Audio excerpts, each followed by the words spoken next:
Selamat malam, selamat datang di dalam Oase episode ke-247. Bapak Ibu, mari kita mengingat sebuah pergumulan yang sudah begitu lama kita doakan. Sebuah kesulitan yang Tuhan belum angkat. Permasalahan ini, situasi ini masih terjadi di dalam kehidupan kita. Masih terus kita doakan.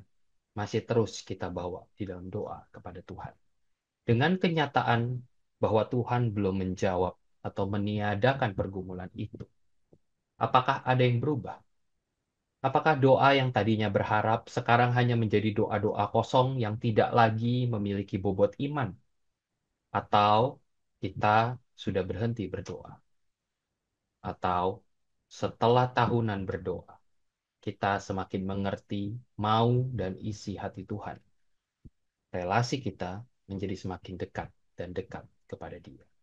Bapak Ibu, mari kita mengambil waktu berdiam dan merenungkan bagaimana relasi kita dengan Tuhan malam ini. Mari kita mengambil waktu berdiam sejenak di hadapan Tuhan.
Ya Tuhan, malam ini kami datang untuk berelasi dengan Engkau.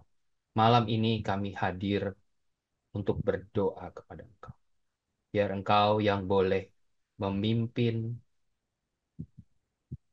momen yang singkat ini, agar kami boleh berdoa yang sesuai dengan maunya Tuhan, berdoa yang sesuai dengan kehendak Tuhan. Ajar kami untuk taat. Terima kasih ya Tuhan. Hanya di dalam nama Tuhan Yesus kami berdoa. Shalom, selamat malam Bapak Ibu yang dikasihi Tuhan. Senang bisa menyapa Bapak Ibu melalui program Oase malam hari ini. Saya akan membacakan sebuah ayat dari Kisah Para Rasul pasal 16 ayat 25. Demikian firman Tuhan. Tetapi kira-kira tengah malam, Paulus dan Silas berdoa dan menyanyikan puji-pujian kepada Allah, dan orang-orang hukuman lain mendengarkan. mereka. Demikian firman Tuhan. Bapak Ibu, ketika Jimmy Carter tidak terpilih lagi sebagai Presiden Amerika, istrinya Rosalind Carter membuat sebuah pernyataan yang menunjukkan kebesaran jiwanya. Rosalind bersyukur bahwa ada sisi baik dari tidak terpilihnya Jimmy Carter, yakni putri mereka yang bernama Amy yang pada waktu itu beranjak usia remaja akan dapat menikmati masa-masa remaja seperti kebanyakan remaja lainnya yang tidak perlu selalu dikawal dan dikurung dalam lingkungan gedung putih. Rosalind tidak merasa kehilangan muka dan menderita karena kekalahan yang dialami suaminya dalam pemilihan presiden pada waktu itu. Lain halnya dengan mantan Presiden Filipina, Ferdinand Marcos dan istrinya Imelda. Ketika tidak terpilih lagi, mereka sangat frustrasi. Mereka tidak bisa menerima kenyataan bahwa rakyat Filipina tidak lagi memilih mereka. Mereka kemudian banyak mengkritik dan mencela Presiden Aquino penggantinya, bahkan memotori berlangsungnya kerusuhan demi kerusuhan. Nah, Bapak Ibu, ketika diperhadapkan pada masalah atau pergumulan hidup, pada umumnya orang akan memiliki dua reaksi, negatif atau positif. Reaksi negatif dikonotasikan dengan munculnya sikap-sikap negatif dalam menghadapi masalah itu.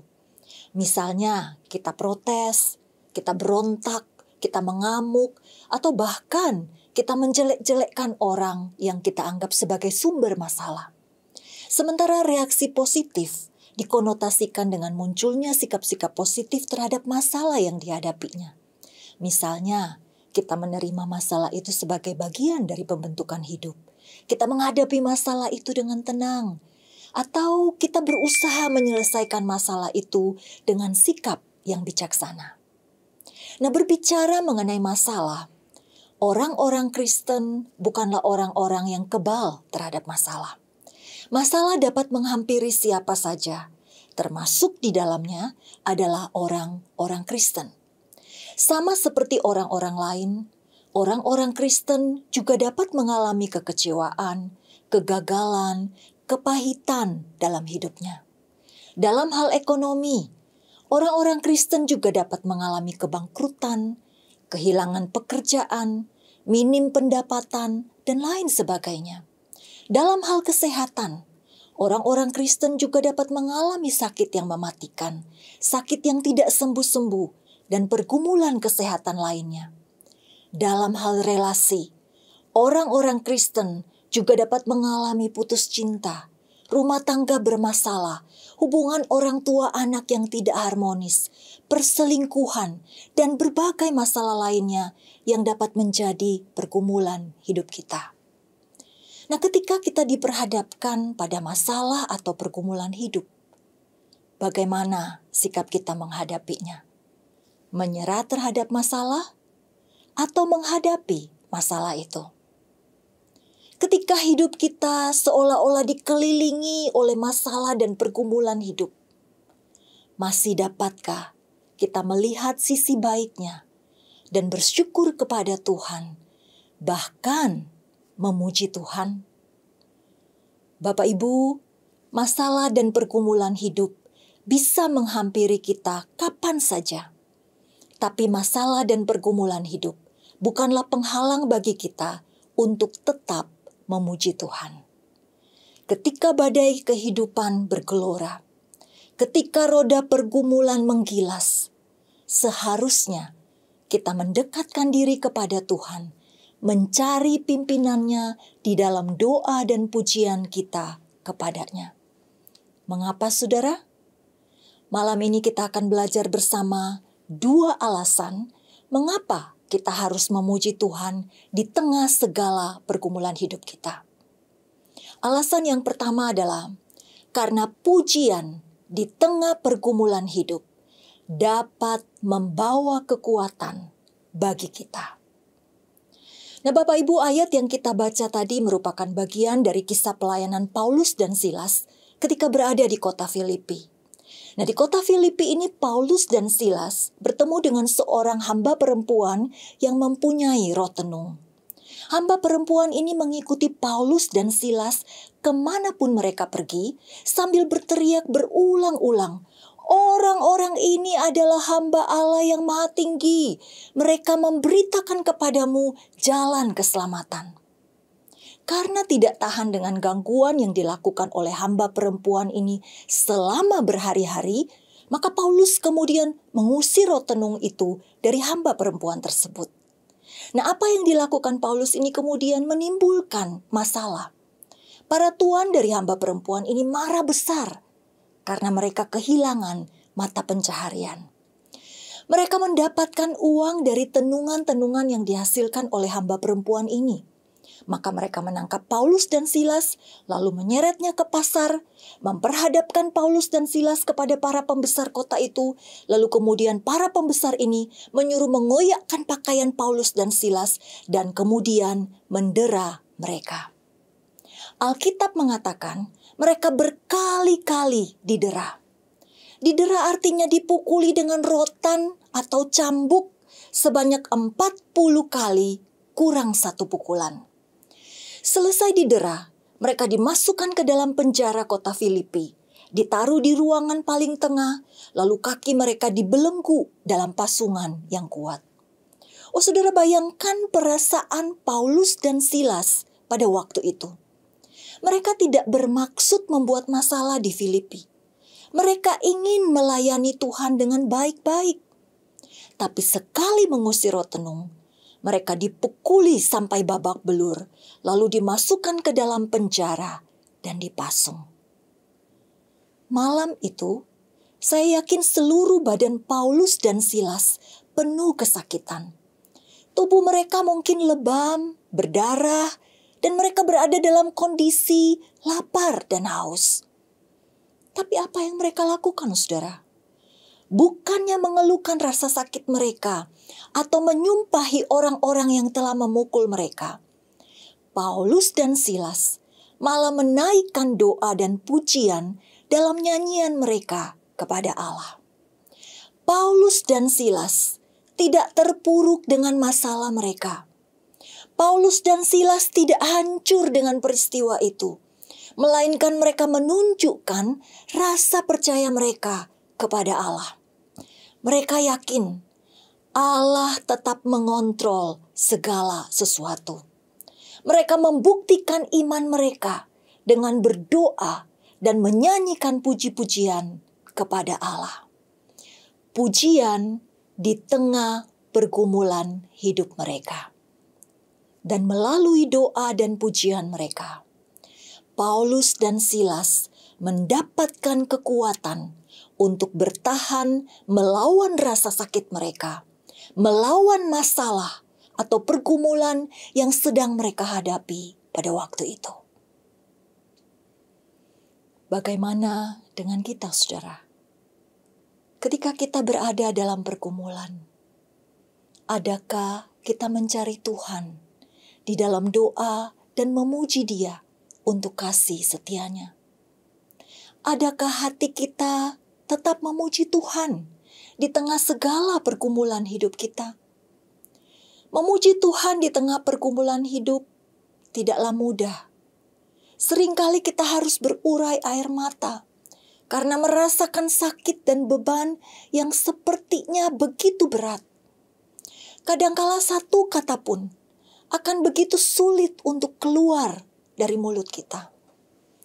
Tapi percayalah, saudara, ketika masalah dan pergumulan menghimpit hidup kita, menyesakkan dada kita, tapi kita tetap berusaha untuk memuji Tuhan, maka pasti kita akan mendapatkan kekuatan untuk menghadapi masalah itu. Bapak Ibu, tahun 2010 saya melahirkan anak saya yang kedua. Saya tidak pernah membayangkan akan mengalami proses persalinan seperti yang terjadi pada hari itu. Sebab selama masa kehamilan, saya berada dalam kondisi yang baik. Hari itu 9 November 2010, sekitar pukul 3 subuh, saya menjalani proses melahirkan secara normal dengan kasus solusio plasenta atau putus tali plasenta dan bayi berada pada posisi sungsang, dalam kondisi prematur dan tidak bergerak. Bayi itu terlahir hanya dengan berat 1,3 kilogram. 3 kali dokter kandungan mengatakan bahwa anak itu sudah tidak bernyawa. Tapi Tuhan yang Maha Rahmat itu punya rencana yang lain. Dengan mujizatnya, melalui pertolongan para dokter dan suster, anak itu kemudian bisa bertahan dan survive dalam inkubator sampai dia berusia 5 minggu dan diizinkan pulang dari rumah sakit. Nah, peristiwa kelahiran seperti itu ditambah kondisi saya yang baru saja melahirkan, tapi harus bolak-balik ke rumah sakit 2 kali sehari untuk mengantarkan ASI dan menjalani proses terapi bersama bayi ini, membuat saya merasa sangat letih, baik secara fisik, terutama secara psikis. Saya dan suami berada di dalam pergumulan yang berat pada waktu itu. Apalagi ketika bayi itu keluar dari rumah sakit dan dibawa pulang ke rumah. Dan kemudian dia sering mengalami apnu atau kondisi tidak bernapas yang membuat tubuhnya perlahan-lahan membiru. Wah, kami benar-benar sangat kebingungan dan panik. Saya dan suami harus cepat-cepat melarikan bayi ini ke rumah sakit dengan mobil berkecepatan tinggi. Kami penuh dengan ketakutan dan kegalauan selama perjalanan ke rumah sakit.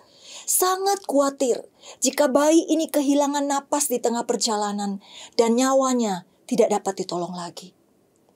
Setiap saat kami berdoa, meminta belas kasihan Tuhan. Berdoa dengan mencucurkan air mata. Dan kadangkala kami bahkan tidak dapat mengucapkan kata-kata lagi selain berdiam di hadapan Tuhan. Nah, Bapak Ibu, pada saat-saat seperti itu, yang benar-benar dapat menguatkan kami hanyalah memuji dan menyembah Tuhan. Pada saat doa tidak dapat terucap lagi, lagu pujian dan penyembahan yang kami naikkan sungguh-sungguh menguatkan kami. Kami seperti mendapatkan kekuatan baru, harapan yang baru untuk menghadapi masalah kami.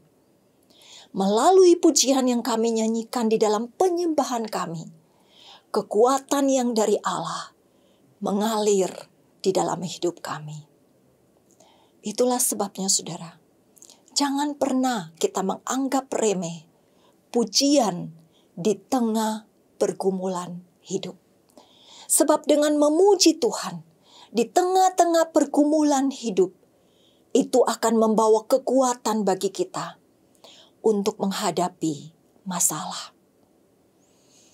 Hari ini saya tidak tahu dengan pasti pergumulan apa yang sedang Bapak Ibu alami. Mungkin itu pergumulan yang sudah bertahun-tahun lamanya. Mungkin itu pergumulan yang tidak kita ceritakan kepada orang lain. Pergumulan yang kita tanggung sendiri sehingga menyesakkan dada kita. Mungkin itu pergumulan yang baru saja kita alami, yang membuat kita tidak bisa tidur akhir-akhir ini. Apapun pergumulan kita, mari kita belajar untuk mengingat bahwa di tengah pergumulan kita, naikkanlah pujian kepada Allah. Sebab pujian yang kita naikkan kepada Allah dapat menjadi sumber kekuatan bagi kita dalam menghadapi pergumulan itu. Alasan kedua, mengapa kita harus memuji Tuhan di tengah segala pergumulan hidup adalah karena pujian di tengah pergumulan hidup dapat membawa kesaksian bagi orang lain. Bapak Ibu, ketika kita mendengar kata penjara, maka yang muncul di dalam benak kita, di dalam bayangan kita adalah sebuah tempat yang gelap, yang dipenuhi dengan orang-orang jahat, yang omongannya kasar-kasar, bahkan tidak jarang penuh dengan kata-kata kotor dan makian. Tapi malam itu, di penjara kota Filipi, bukan cacian dan makian yang terdengar. Bukan umpatan dan kata-kata kotor. tapi pujian kepada Allah. Ayat ini mengatakan ketika Paulus dan Silas berdoa dan menyanyikan puji-pujian kepada Allah, orang-orang hukuman lainnya yang berada di dalam penjara itu mendengarkan mereka. Nah, kata mendengar yang dipakai di sini menunjukkan pada arti mendengar dengan penuh perhatian. Para tahanan lain ini terheran-heran dengan Paulus dan Silas. Ketika berada dalam kesulitan dan pergumulan hidup, orang pada umumnya akan mengeluh atau bersungut-sungut, mengumpat atau berteriak-teriak di dalam penjara. Tapi kedua orang ini malah berdoa dan memuji Tuhan. Penjara tidak menjadi penghalang bagi Paulus dan Silas untuk menyembah Tuhan. Sekalipun mereka dalam pergumulan, terlibat masalah, Paulus dan Silas tetap menyatakan iman mereka kepada Allah melalui pujian yang mereka naikkan. Dan apa yang dilakukan oleh Paulus dan Silas ini membuat para tahanan lainnya mendengarkan mereka. Orang-orang hukuman lain yang berada di dalam penjara itu pada malam itu menyaksikan sebuah kesaksian iman yang ditunjukkan oleh Paulus dan Silas melalui pujian mereka. Pujian di tengah-tengah pergumulan hidup Paulus dan Silas telah membawa kesaksian iman bagi orang lain. Saudara, pada malam itu Tuhan memakai gempa bumi yang dahsyat untuk membuka semua pintu dan melepaskan belenggu-belenggu dari para tahanan, tapi tidak ada satupun tahanan yang melarikan diri. Bisa jadi itu karena mereka telah menyaksikan pernyataan iman Paulus dan Silas. Nah, Bapak Ibu, ketika kita berada dalam pergumulan hidup, adakah kita tetap dapat menyaksikan iman kita kepada orang lain? Pujilah Tuhan di tengah segala pergumulan, maka Ia akan memakai engkau untuk menjadi saksi baginya. Saudara mungkin tidak pernah tahu telah menjadi saksi iman bagi siapa saja. Tapi ketahuilah, Tuhan dapat memakai pujian yang kita naikkan di tengah-tengah pergumulan hidup kita untuk menjadi kesaksian iman, kesaksian hidup bagi orang lain. Bapak Ibu, Horatio Spafford adalah seorang pengacara sekaligus pengusaha sukses di Chicago. Ia juga adalah seorang penatua dari gereja Presbyterian dan merupakan seorang Kristen yang tulus. Horatio Spafford mempunyai seorang istri bernama Anna dan 5 orang anak. Nah, pada tahun 1870, anak laki-laki satu-satunya yang masih berusia 4 tahun terserang demam berdarah dan meninggal dunia. Belum pulih rasa duka Horatio, di tahun 1871 terjadi sebuah kebakaran besar di Chicago yang juga menghanguskan aset-aset Horatio. 2 tahun kemudian, yakni di tahun 1873, kesehatan Anna, istrinya, mulai menurun. Sehingga Horatio mengajak istri dan keempat orang putrinya untuk berlayar bersama-sama ke Inggris dengan sebuah kapal agar Anna dapat melupakan kisah tragis kehilangan putra dan bencana kebakaran yang baru saja mereka alami. Nah, pada hari mereka harus berlayar ke Inggris, Spafford mendadak ada urusan bisnis penting yang tidak bisa ditunda. Agar istri dan anak-anaknya tidak kecewa, maka ia menyuruh mereka berangkat duluan dan selanjutnya ia akan menyusul dengan kapal lain beberapa hari kemudian. Tanggal 2 November 1873, kapal yang ditumpangi oleh Anna Spafford beserta keempat putrinya ditabrak oleh kapal lain dan tenggelam. Dari 307 penumpang, hanya 81 orang yang selamat. Di antaranya adalah Anna Spafford. Tapi keempat putrinya yang masih kecil-kecil tidak dapat diselamatkan. Begitu Anna mencapai Inggris, ia mengirimkan telegram kepada Horatio.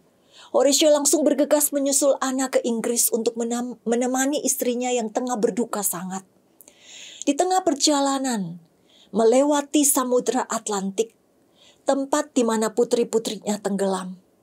Dalam kesendiriannya di kabin, Horatio merenungkan dan mengingat semua tragedi yang terjadi dalam keluarganya. Dalam waktu 3 tahun, ia telah kehilangan usahanya dan kelima orang anaknya. Tapi sekalipun demikian, imannya kepada Allah tidak goyah. Di tengah-tengah pergumulan hidup yang dialaminya, Horatio menuliskan sebuah lagu yang merupakan pujiannya kepada Allah. Pujian di tengah pergumulan hidupnya. Lagu itu berjudul It Is Well With My Soul. Sebuah lagu himne yang telah menjadi berkat dan kesaksian bagi banyak orang yang tengah mengalami pergumulan hidup. Pujian Horatio di tengah kemelut hidup yang dialaminya telah membawa kesaksian bagi banyak orang lain, termasuk kita pada hari ini. Bagaimana dengan kita, saudara? Adakah pergumulan hidup yang kita alami membuat kita memuji Allah? Adalah mudah memuji Allah ketika semua hal baik dan menyenangkan tengah kita rasakan. Tapi ketika persoalan dan masalah menghimpit hidup kita, adakah kita masih bisa memuji Tuhan? Adakah kita dapat menunjukkan iman kita kepada Allah melalui pujian yang kita naikkan di tengah segala pergumulan hidup kita? Mari kita membawa pergumulan kita di dalam doa dan pujian kepada Allah. Daripada mengeluh, bersungut-sungut, atau menceritakan pergumulan kita ke sana kemari untuk mendapatkan simpati orang. Pujian yang kita naikkan di tengah pergumulan hidup kita akan dapat menjadi kesaksian bagi orang lain, bahkan dapat menguatkan mereka untuk menghadapi pergumulan hidup mereka. Ingatlah saudara, masalah atau pergumulan hidup kita tidak akan pernah dapat menghapus kebaikan Tuhan yang sudah kita alami. Bahkan dalam pergumulan hidup kita pun, Tuhan itu tetap baik. Saudara, Matt Redman ketika menuliskan lagu 10,000 Reasons menyatakan bahwa dia tidak dapat menggambarkan seluruh kebaikan Tuhan di dalam lagunya. Kasih setia Tuhan tidak pernah berakhir. Itulah sebabnya dalam salah satu bait dari lagunya dia mengatakan, untuk semua kebaikanmu membuat aku tetap memujimu. 10.000 alasan dapat kutemukan. Jika Matt Redman dapat menemukan 10.000 alasan untuk tetap memuji Tuhan, bagaimana dengan kita? Kiranya Tuhan menolong kita untuk tetap membawa pujian bagi Allah di tengah pergumulan hidup yang sedang kita alami.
Ya Tuhan, terima kasih.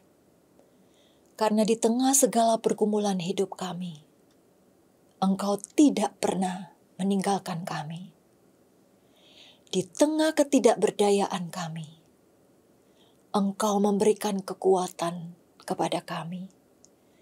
Dan di tengah keberdosaan kami, Engkau memberikan Kristus yang tersalib, mati bagi kami.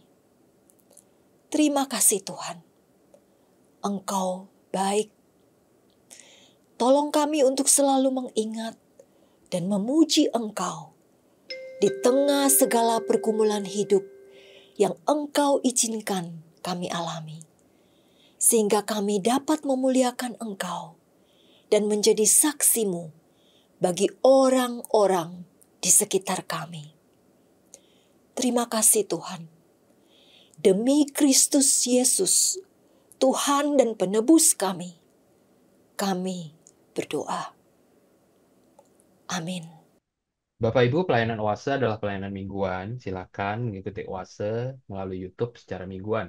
Bapak Ibu bisa subscribe YouTube channel SMC untuk mendapatkan reminder setiap minggu malam. Demikian pelayanan Oase pada malam ini. Mari kita mengenal Allah lebih dekat hari ini dibandingkan hari kemarin. Tuhan Yesus memberkati. The Lord bless you and keep you. Make His face shine upon you and be gracious to you. The Lord turn His face toward you and give you peace.